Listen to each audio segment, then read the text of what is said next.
ও সাহাবেরা শোনো, আল্লাহ রব্বুল আলামিন আমাকে বলেছেন, কোন বান্দা যদি অতিরিক্ত নফল ইবাদত করে তাহলে আল্লাহ রব্বুল আলামিন ওই বান্দার হাত হয়ে যায়। সুবহানাল্লাহ বলেন।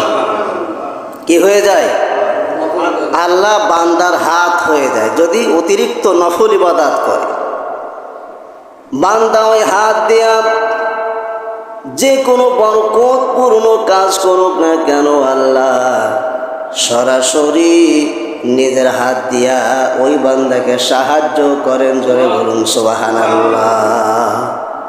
আল্লাহ রাব্বুল আলামিন বলেছেন, নবীজি আমার যে বান্দারা নফল ইবাদত বেশি বেশি করে করবে, আমার ওই বান্দার জবান আমি আল্লাহ হয়ে যাব। সুবহানাল্লাহ বলেন।